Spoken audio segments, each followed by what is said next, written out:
कक्षा 9वीं के विद्यार्थियों को अध्याय 2 से आईएमपी प्रश्न बताने वाला हूँ। तो अध्याय 2 में दिया है भारत एक सामान्य परिचय दिया हुआ है। ठीक है? अब इसमें जितने भी प्रश्न हैं उसको मैं आपको समझाऊँगा। आपको अलग से रटने की आवश्यकता नहीं है, सिर्फ़ इस वीडियो को पूरा देखना है, उसका उत्तर आपको सिर्फ़ वीडियो को देखने से याद हो जाएगा। क्योंकि मैं ऐसे-ऐसे ट्रिक लेकर आया हूँ, जिस ट्रिक से इन प्रश्नों को बहुत ही आसान तरीके से और अच्छे से और दिमाग में बैठा के समझ सकते हैं।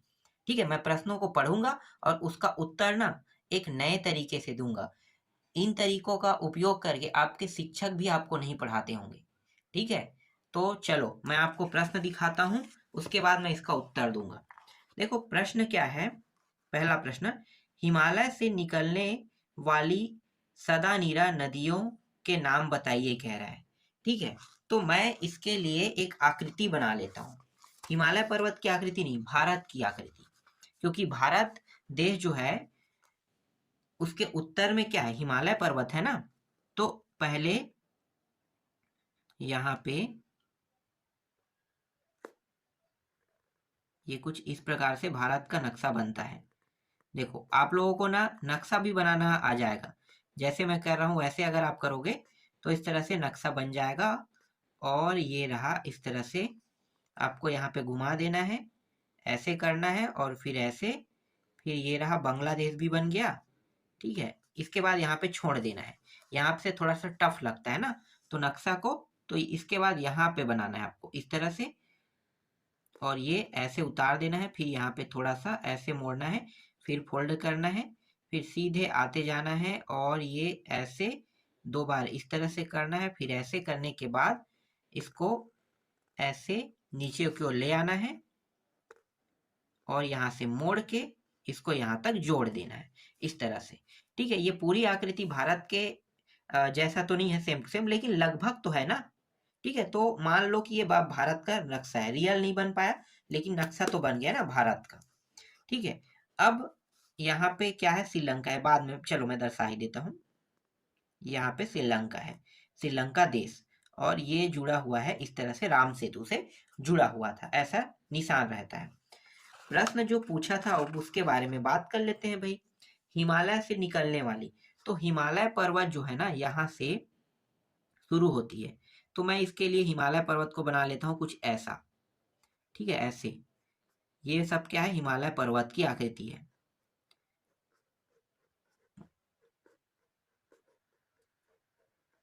ये रहा हिमालय पर्वत की आकृति। हिमालय पर्वत से कौन कौन सी नदियां निकलती है? तो हिमालय पर्वत से यहाँ से निकलती है एक नदी जिसको हम कहते हैं गंगा नदी। वो ऐसे आती है बहते हुए और ऐसे आके अपना जल समुद्र में गिरा देती है। यहाँ पे समुद्र है, ये वाला जो एरिया है ना ये पूरा पानी से भरा हुआ लबालब। ठीक है? समुद्र है।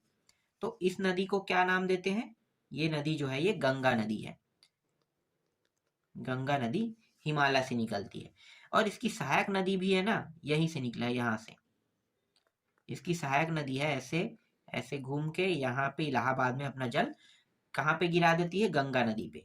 तो इसकी सहायक नदी है यमुना नदी, ये भी हिमालय से निकलती है लेकिन ये गंगा नदी में अपना जल गिरा देती है।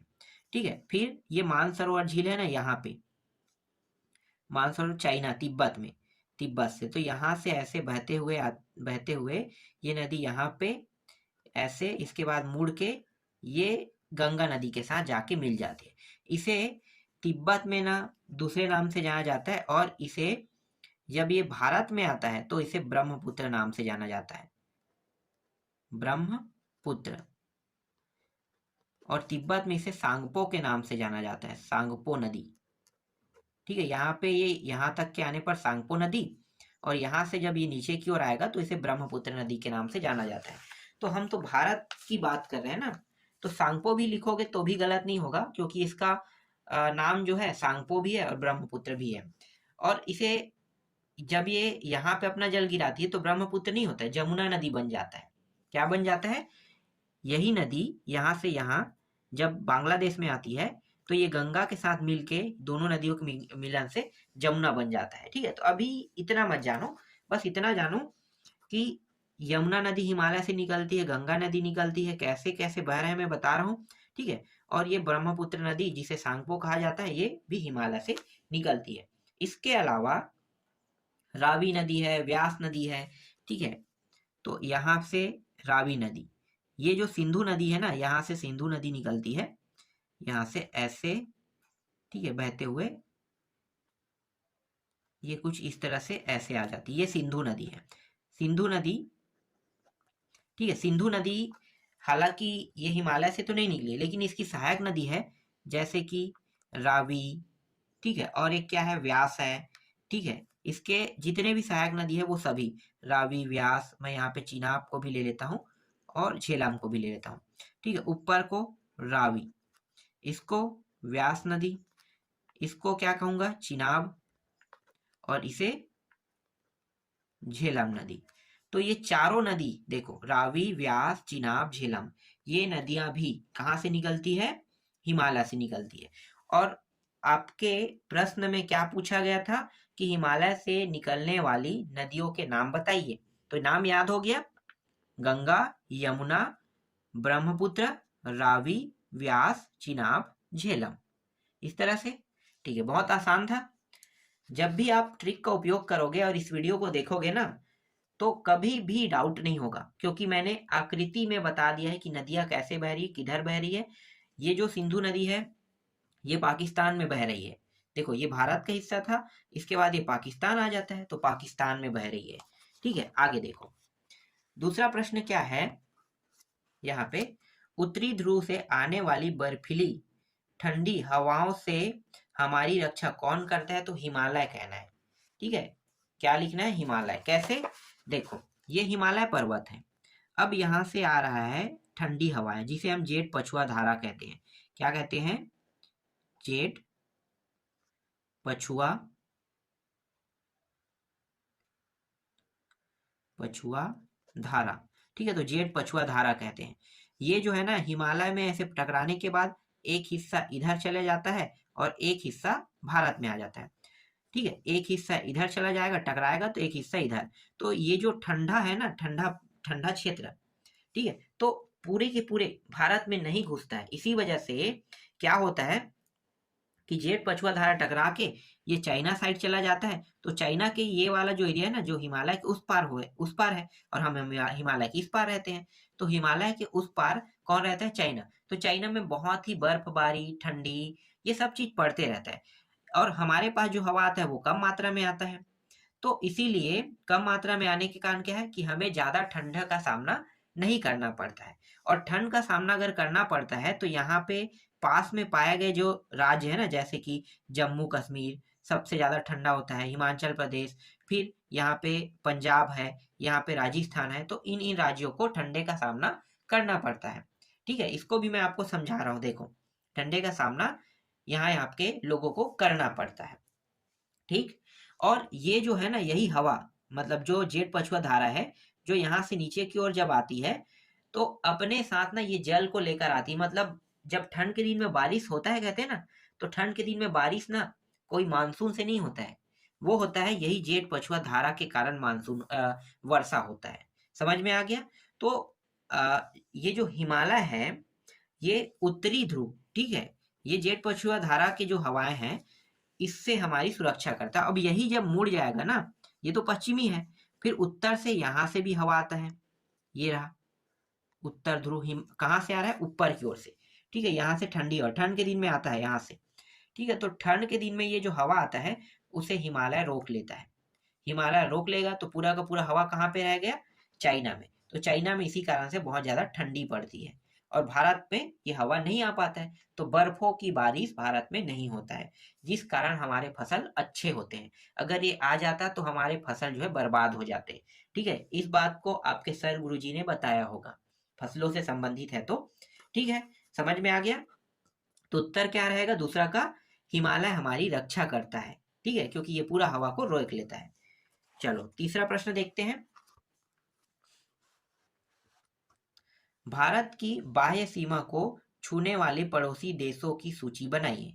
अब इसके कौन कौन से पड़ोसी देश हैं ये भी मैं आपको नक्शे में बताऊंगा, ठीक है। दूसरा नक्शा बनाते हैं, ये नक्शा थोड़ा सा, क्योंकि पड़ोसी देश मैं नहीं बता पाऊंगा इस नक्शे में, तो नया नक्शा बनाते हैं और छोटा बनाते हैं इस बार। इस तरह से आपको नक्शा बना लेना है। नक्शा बनाना सीख रहे हो ना?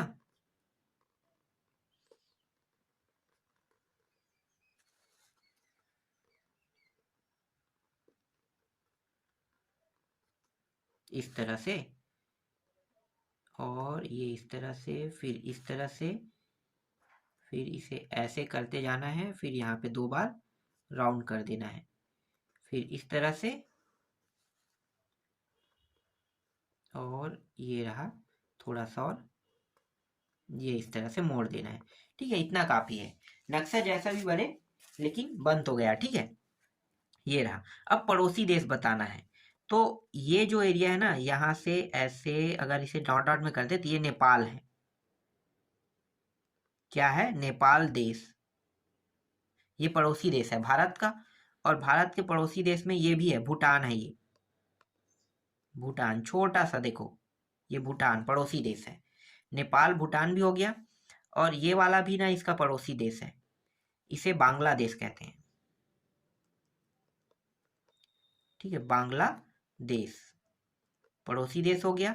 3 देश पता चल गया कहाँ कहाँ पे है। अगर नक्शा में दर्शाने के लिए आएगा ना, तो बहुत आसानी से आप बता सकते हो, जैसे मैं बता रहा हूँ ना वैसे ही। और यहाँ पे ना, यहाँ से हिस्सा, यहाँ से ऐसे कुछ है। ठीक है, ये ऐसे कुछ है। इसको हम कहते हैं म्यांमार मार। और इसका एक और नाम है बर्मा। ठीक है, पहले बर्मा के नाम से जाना जाता था, लेकिन वर्तमान में अब इसे म्यांमार बोलते हैं, बर्मा देश नहीं कहते। तो मैं दोनों नाम यहाँ पे रख रहा हूँ, म्यांमार और बर्मा। अभी वर्तमान में ना, ये जो म्यांमार है इसमें गृह युद्ध चल रहा है। गृह युद्ध कैसे? सेना ने ना इस पूरे देश में कब्जा कर लिया है। जो प्रधानमंत्री चुना गया था जनता के द्वारा, तो जनता के द्वारा चुने गए प्रधानमंत्री को ना वो लोग ना निकाल दिए, मतलब कैद कर लिए। ठीक है, सेना ने। और सेना ने कैद करने के बाद सेना इस पे पूरा राज करने लगा। तो यहाँ पे सेना का अधिपत्य है अभी। तो यहाँ पे इसीलिए गृह युद्ध चल रहा है, कि जनता का कहना है कि हमारे द्वारा चुने हुए आप प्रधानमंत्री को कैसे गिरफ्तार कर सकते हो। तो बहुत से लोग इससे नाराज हैं, सेना के साथ, इसीलिए लड़ाई चल रहा है, तो इसे गृह युद्ध कहते हैं। ठीक है, ये भी हमारा पड़ोसी ही है।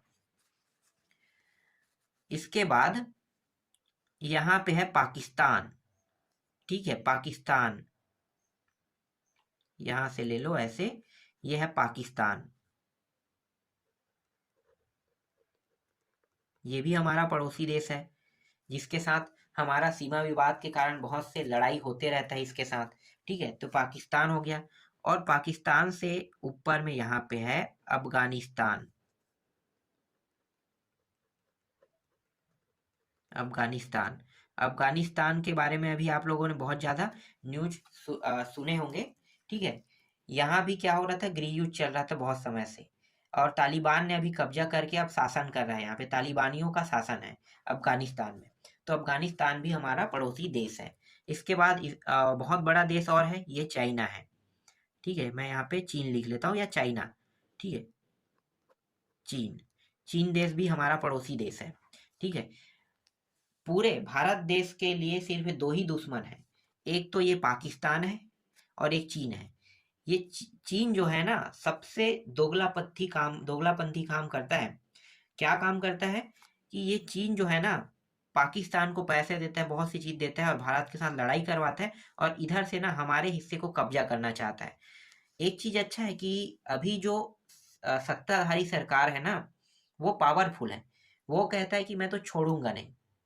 इसलिए हमारा जो हिस्सा इन लोगों ने कब्जा किया, अब वो कब्जा नहीं कर पा रहा है, क्योंकि भारत भी अब वर्तमान में पावरफुल हो गया है।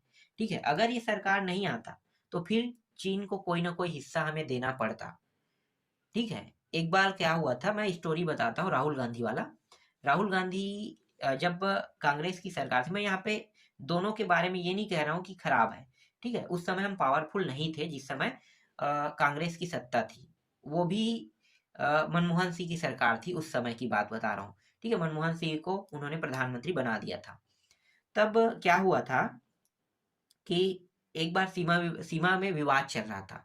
तो सीमा में विवाद चल रहा था, तो चाइना के जो रक्षा मंत्री थे, ठीक है, उसके पास राहुल गांधी गए, और राहुल गांधी उसके पास बैठ के फिर इस क्या बोलते हैं, जो विवाद है ना, उस पे इन्होंने चर्चा किया। अब सोच सकते हो कि उसके पास जाके, रक्षा मंत्री के पास जाके, और रक्षा मंत्री की औकात हमारे रक्षा मंत्री के बराबर होनी चाहिए, तो राहुल गांधी गए। अब उस समय वो खुद प्रधानमंत्री के बराबर थे, तो ये बहुत गलत था। इतना बड़ा देश और रक्षा मंत्री के पास जा रहा है राहुल गांधी, तो ये गलत मुझे लगा। ये मैं आज भी ना, कभी भी मैं उसको सुना सकता हूँ, ये गलत था। लेकिन वर्तमान में क्या है कि चाइना के रक्षा मंत्री वो कहेगा कि मैं भारत सरकार, अभी ऐसा एक घटना भी हुआ था, ठीक है, राजनाथ सिंह को चाइना के रक्षा मंत्री ने कहा कि मैं प्रधानमंत्री जी से मिलना चाहता हूँ, तो डायरेक्ट रक्षा मंत्री ने कह दिया कि भाई वो बहुत बिजी है, आपसे नहीं मिल सकते। देखो, उसने अब इस बार बोला, मतलब औकात क्या होती है अब बता रहा है सरकार। तो पावर हो ना, तो पावर दिखाना चाहिए। ऐसा नहीं है कि जो दुश्मन देश है, हाँ, जो हमारे पड़ोसी देश है, जो हमारे साथ दुश्मनी नहीं करते, उनके साथ अच्छा व्यवहार करेंगे। लेकिन जो हमें दुश्मन समझता है, उनके साथ हम ना दोस्ती का व्यवहार नहीं करने वाले, हम भी दुश्मनी का ही रिश्ता रखेंगे। तो ये एक तो ये पाकिस्तान है जो दोगलापंथी करते हैं, हमारे हिस्सों को अपना बताता है, और ये चाइना हमारे हिस्से को अपना बताता है। ये सबके साथ ना दोगलापंथी करता है। कभी भी फ्यूचर में ये रो ले, चीख ले, गा ले, कुछ भी कर ले, लेकिन ये अपने जो हरकतों से बाज नहीं आएगा। क्या करता है पता है? ये किसी दूसरे कंट्री को कर्ज के जाल में फंसाता है, फिर उसके जगह को अपने हिस्से में ले लेता है। ठीक है, उसके बाद अपना डेवलप करता है, फिर अपने लोगों को वहां पे बसाता है, जैसे कि ये पाकिस्तान में कर रहा है। यहाँ पे एक जगह है पाकिस्तान में, तो पाकिस्तान में ऐसा कर रहा है। और पाकिस्तान में जो जगह बना रहा है ना, तो इसमें यहाँ पे कहा है कि यहाँ पे पाकिस्तानियों को नहीं आना है। देखो, पाकिस्तान में बसा रहा है इस जगह को, और पाकिस्तानियों को कह रहा है कि इस जगह में पाकिस्तानियों का बैन है। और कहाँ पे है ये जगह? पाकिस्तान में ही है। तो सोचो, ये पाकिस्तान को भी कब्जा करना चाहता है। जैसे तिब्बत को इन्होंने जब कब्जा किया था ना, तो तिब्बत में होड़ हल्ला ना हो, इसलिए इन्होंने क्या किया था, इन्होंने जो परिवार के लोग हैं ना, उसको एक को ना, जैसे ये तिब्बत एरिया देखो, मैं चाइना ये बड़ा है, बहुत बड़ा, ठीक है, लेकिन इसमें जो तिब्बत एरिया है, इसके बारे में बता देता हूँ। 1960 में इन्होंने किया था, ये तिब्बत है। तो यहाँ पे अगर मैं रह रहा हूँ, तो मेरे साथ मेरे परिवार के 4 लोग हैं, ठीक है, तो एक को यहाँ पे यहीं पे रहने दिया, एक को यहाँ पे भेज दिया। मतलब सोच लो, ये 1000 किलोमीटर होगा यहाँ तक आने पे, एक को यहाँ पे ये 2000 किलोमीटर, एक को यहाँ पे 4000 किलोमीटर। तो 4 भागों में से बांट दिया, अलग अलग जगह में भेज दिया। और इसके बाद इन्होंने क्या किया कि चाइना के लोग, ठीक है, उसको यहाँ पे आके, जो चीनी लोग हैं, उसको इस तिब्बत में बसाना चालू कर दिए।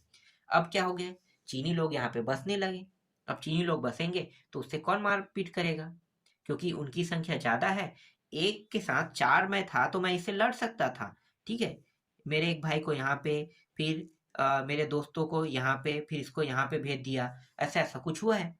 तो मैं कैसे लड़ सकता हूँ? मैं तो यहाँ पे अकेला हूँ, यहाँ पे चीनी की संख्या ज्यादा है, मतलब 1 के मुकाबले 5, तो लड़ तो नहीं सकता।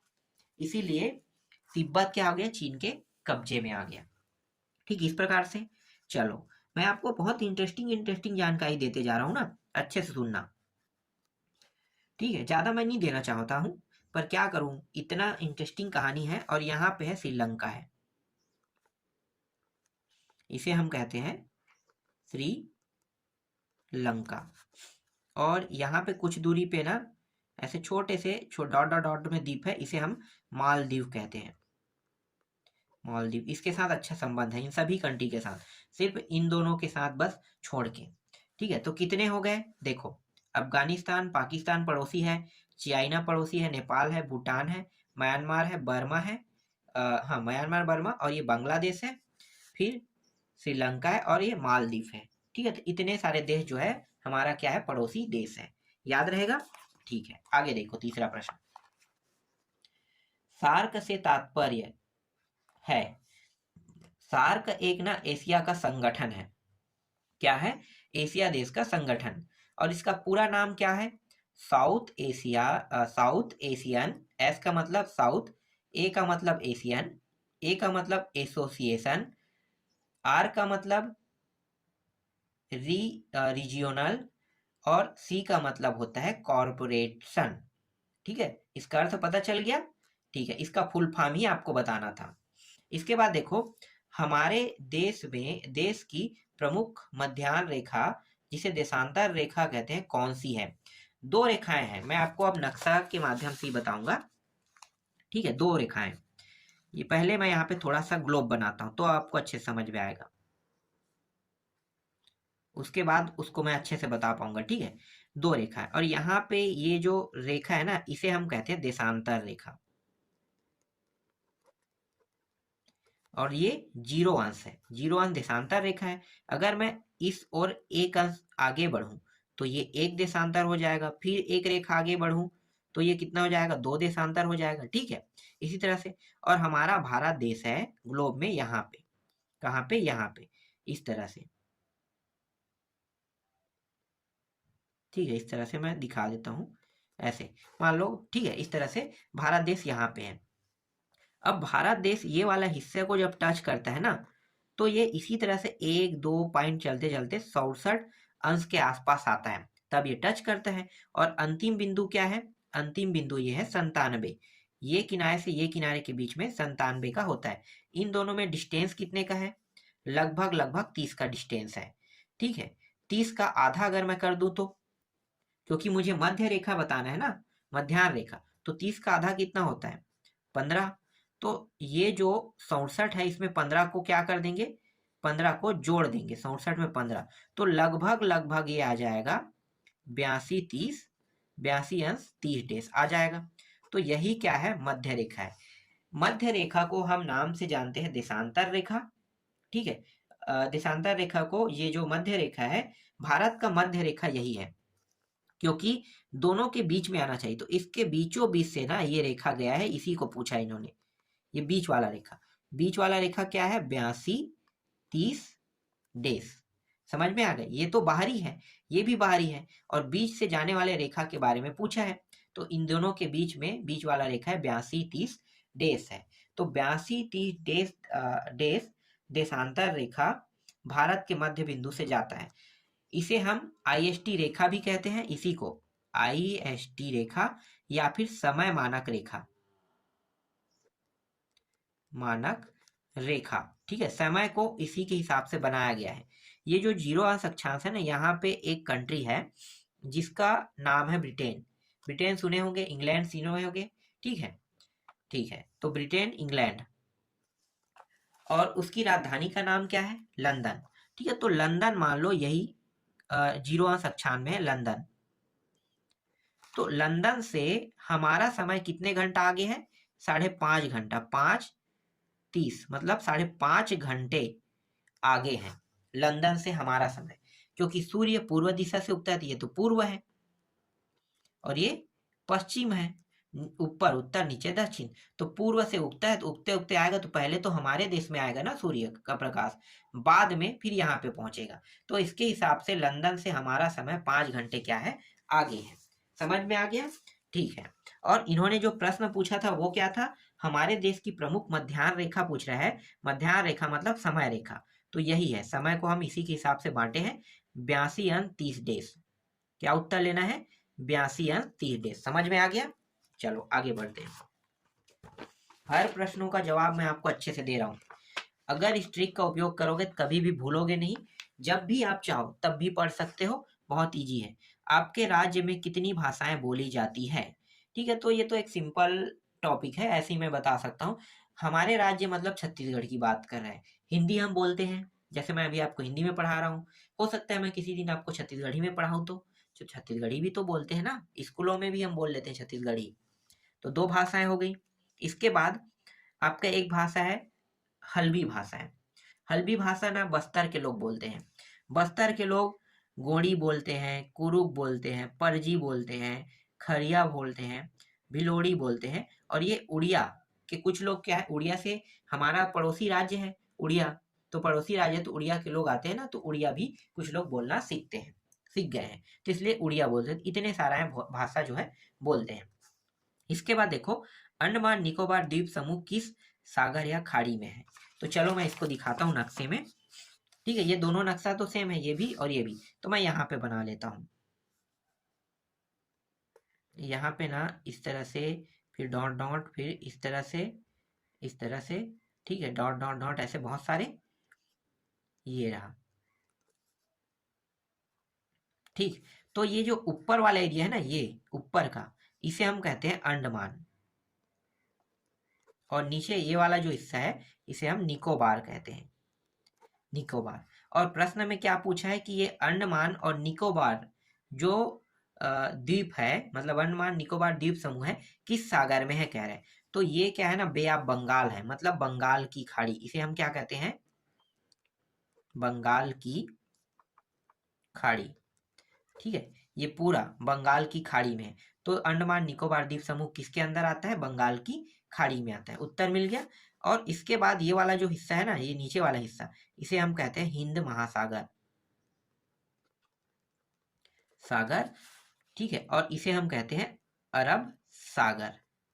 अभी मैं इससे रिलेटेड प्रश्न होगा तो मैं आपको बता दूंगा। समझ में आ गया। अंडमान और निकोबार द्वीप समूह किस के अंदर आता है, तो बंगाल की खाड़ी के अंदर आता है, ठीक है। यही समुद्र का नाम है, बंगाल की खाड़ी, बे ऑफ बंगाल। आगे देखते हैं। इसके बाद देखो, लक्षद्वीप किस महासागर की महासागर या खाड़ी में है। तो लक्षद्वीप कहाँ पे है, तो मैं आपको बता देता हूँ। देखो, ये मालदीव है, इससे थोड़ा सा ऊपर यहाँ पे है, यहाँ पे लक्षद्वीप है।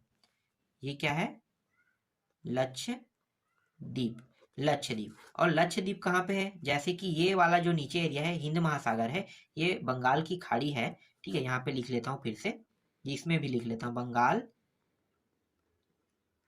की खाड़ी, ये हो जाएगा हिंद महासागर। ये पूरा नीचे है ना, यहाँ से पूरा नीचे की ओर हिंद महासागर, इधर जो है बंगाल की खाड़ी, और इस साइड है अरब सागर, अरब सागर। तो अरब सागर पूरे यहाँ तक के हैं ऐसे। तो ये लक्षद्वीप तो ऊपर में पड़ रहा है, तो ये किसके अंदर आ रहा है, अरब सागर के अंदर में। तो ये लक्षद्वीप किसके अंदर में आएगा, अरब सागर के अंदर में, ठीक है। आगे देखो, इसके बाद छत्तीसगढ़ राज्य की सीमा किन किन राज्यों से मिलती है। देखो, अब इसको भी बिना नक्शा के ही आपको बताया तो नहीं जा सकता। चलो, इसके लिए भी एक नक्शा बना लेते हैं। यहाँ पे छोटा सा नक्शा मैं तैयार कर लेता हूँ। यहाँ पे ऐसे, यहाँ पे इस तरह से हम नक्शा बनाते हैं। और ये पेट निकला हुआ है थोड़ा सा, मतलब ज़्यादा खा चुके हैं इस तरह से, ठीक है। और थोड़ा सा ऐसे जाएगा, फिर यहाँ से फिर मुड़ जाएगा, ठीक है। पेट निकला हुआ था, अब ये टांग आ गया, फिर इसको ऐसे करोगे और ऐसे, फिर ऐसे, ठीक है। इस तरह से नक्शा बनाया जाता है। और ये फिर से ऐसा हो जाएगा, फिर यहाँ से कुछ ऐसा निकला हुआ है पूंछ जैसा, और फिर ऐसे, फिर ऐसे करते हुए इस तरह से, ये छत्तीसगढ़ का नक्शा है, ठीक है। अब इसके पड़ोसी राज्य हमें बताना है। तो पड़ोसी राज्य कौन कौन से है, तो ये वाला जो हिस्सा है ना, ये है उड़ीसा, पीछे क्या है, उड़ीसा है। इसके जस्ट नीचे में यहाँ पे है आंध्र प्रदेश, आंध्रा बोलते हैं, आंध्रा, ठीक है, आंध्र प्रदेश। और आंध्र प्रदेश से कट के बना है तेलंगाना, तो ये हो जाएगा तेलंगाना, इसका पड़ोसी राज्य है ना, मैं बता रहा हूँ सबको, आपको याद रखना है। तेलंगाना 3 हो गया। फिर यहाँ से लेके यहाँ तक के ना, इस एरिया तक के महाराष्ट्र है, महाराष्ट्र। ये है मध्य प्रदेश, हमारा देश, हमारा जो राज्य है वो मध्य प्रदेश से कट के बना है, तो मध्य प्रदेश भी होगा इसका पड़ोसी राज्य, प्रदेश, ठीक है, यहाँ तक के। और ये ऊपर वाला जो है ना, ये है यूपी, है यूपी, उत्तर प्रदेश, मैं यूपी बस लिख लेता हूँ, ठीक है, यूपी। चलो उत्तर प्रदेश लिख लेता हूँ, उत्तर प्रदेश। और ये जो है झारखंड है, खंड, इस तरह से। तो जो मैं क्रम बता रहा हूँ इसी क्रम से ये जो है ना इसके पड़ोसी राज्य है। तो ऊपर में यूपी है, झारखंड है, 2 याद हो गया। तीसरा क्या है, पीछे में उड़ीसा, चौथा आंध्र प्रदेश राज्य, पांचवा तेलंगाना, छठवां महाराष्ट्र, और सातवां मध्य प्रदेश। तो इन 7 राज्यों से घिरा हुआ है, याद रहेगा, ठीक है। इसका भी उत्तर आपको मिल गया। आगे आते हैं। इसके बाद देखो, भारत किस महाद्वीप में स्थित है। तो एशिया महाद्वीप, इसको मुझे बताने की आवश्यकता तो नहीं है। ठीक है, भारत किस महाद्वीप में है? एशिया। एक शब्द में आप एशिया ले लेना। भारत के मध्य में मध्य से कौन सी अक्षांश रेखाएं गुजरती है? ये बोल रहा है कर्क रेखा की बात कर रहा है। ये उत्तर गलत है, ये उत्तर गलत है। 23.5 अंश ये गुजरती है, 23.5 अंश।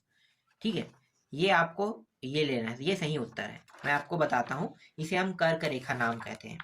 ये गलत था, क्योंकि मैं उन बच्चों को भी पढ़ाता हूँ जो नौकरी के लिए एग्जाम जो दिलाना चाहते हैं ना, उन बच्चों को, तो नौकरी दिलाने में भी मैं मदद करता हूँ। इसीलिए मैं आपको ये सारी चीजें बहुत आसानी से समझा पा रहा हूँ।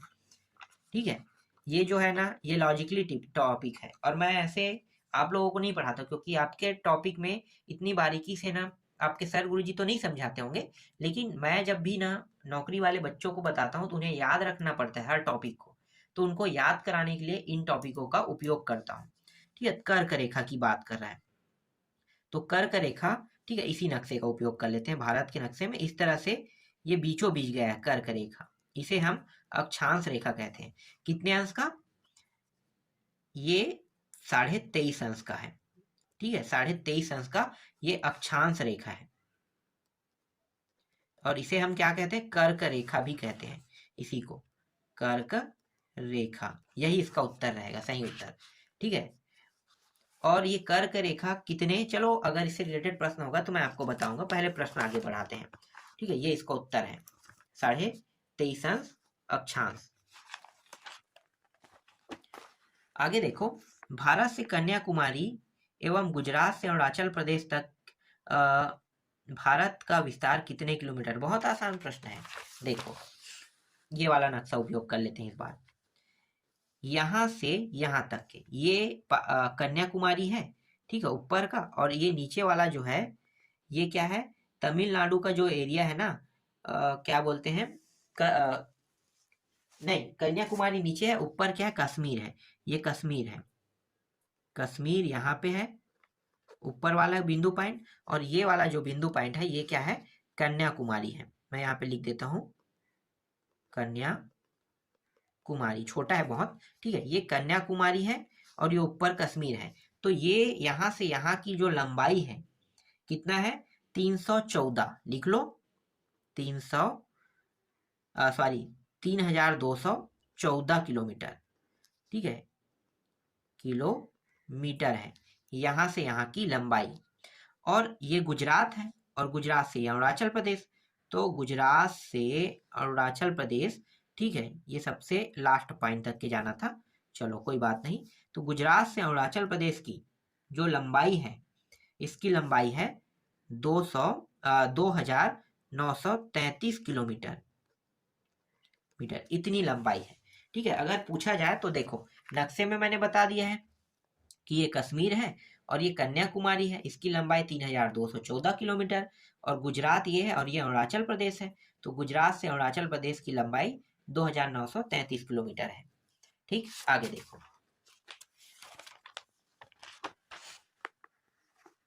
इसके बाद भारत के उन राज्यों की पहचान कीजिए जिनसे होकर कर्क रेखा गुजरती। देखो, मैं अभी आपको बताने वाला था कर्क रेखा से, तो कर्क रेखा से भी प्रश्न आ गया। चलो, कौन कौन से राज्य है भाई? तो देखो, उत्तर में ये तो गुजरात हो गया, एक राज्य, थोड़ा सा राजस्थान भी है। ठीक है, तो आपको क्या करना है? राजस्थान को भी ले लेना है। ये हल्का सा हिस्सा ऐसे राजस्थान से है। ठीक है, 2 राज्य हो गए। जी लिख लेता हूँ गुजरात, राजस्थान को आर से दर्शाता हूँ। ठीक है, मध्य प्रदेश यहाँ से है ऐसे, इसको भी डॉट डॉट में कर लेता हूँ इस तरह से, इसे हम एमपी कहते हैं। ठीक है, और सीजी कहाँ पे है? ये वाला एरिया, चलो ज़्यादा बड़ा नहीं करूँगा, ये छत्तीसगढ़ राज्य है कुछ इस तरह से, तो इसे क्या कहेंगे? सीजी कहेंगे। ठीक है, और एक राज्य है यहाँ पे इस तरह से कर्क रेखा के पास, इसको हम कहते हैं झारखंड, जे एच लिख लेता हूँ, और ये है पश्चिम बंगाल, पीबी। ठीक है, 1 2 3 4 5 6, 6 राज्य हो गया। इसे हम कहते हैं त्रिपुरा, त्रिपुरा, और इसे हम कहते हैं मिजोरम, क्योंकि देखो ना यहाँ से भी गुजरा है, ये इस तरह से है। ठीक है, तो ये है मिजोरम। कितने देश हो गए, कितने राज्य हो गए? 8 राज्य। गुजरात पहले गुजरात को टच किया कर्क रेखा, फिर राजस्थान, मध्य प्रदेश, सीजी का मतलब छत्तीसगढ़, जेएच का मतलब झारखंड और पीबी का मतलब पश्चिम बंगाल, त्रिपुरा और मिजोरम। तो इन 8 राज्यों को टच करता है कर्क रेखा। याद रहेगा? ठीक है, आगे देखो। आगे क्या कह रहा है, भारत की स्थल सीमा किन किन देशों को स्पर्श करती है। स्थल सीमा की बात कर रहे हैं ना, पड़ोसी देश नहीं कह रहे हैं। तो देखो स्थल सीमा, तो ये जो पाकिस्तान है हमारा जो पड़ोसी देश है, ठीक है, स्थल सीमा से टच कर रहे हैं, जल से नहीं कह रहे हैं। स्थल सीमा 1, अफगानिस्तान 2, चीन 3, नेपाल और ये भूटान 5, म्यांमार 6 और बांग्लादेश कितना हो गया 7। 7 बस है ये। मालदीव और इसको बस आपको क्या करना है, कटा देना है, हटा देना है। ठीक है, पड़ोसी देश ये जरूर है, लेकिन इसकी सीमा ना, श्रीलंका की सीमा भारत को टच नहीं करती है। ठीक है, और नहीं मालदीव करती है। तो पड़ोसी देश कहेगा तो आप इसको ले सकते हो, लेकिन सीमा को टच करने में कहेगा तो आपको इन दोनों को नहीं लेना है, ना तो मालदीव को नहीं श्रीलंका को। आगे देखो, अब यहाँ पे आगे रूढ़ चिन्ह, पड़ोसी देशों के बीच की सीमा किस चिन्ह से दर्शाई गई है। तो देखो ये रूढ़ चिन्ह है, ऐसे एक डैश करना है, डॉट डैश डॉट डैश, इस तरह से बताना है। तो इसका मतलब यही होगा। ठीक है, भारत की समुद्री सीमा किन किन सागरों से घिरी है। तो 3 सागर मैंने बताया था, कौन कौन सा, बंगाल की खाड़ी, नीचे में हिंद महासागर और यहाँ पे अरब सागर है। तो इस तरह से आपके अध्याय 2 कंप्लीट हो गया। ठीक है, 2.1 पहले ही मैंने कंप्लीट करा दिया था, इसके बाद 2.2 देखेंगे।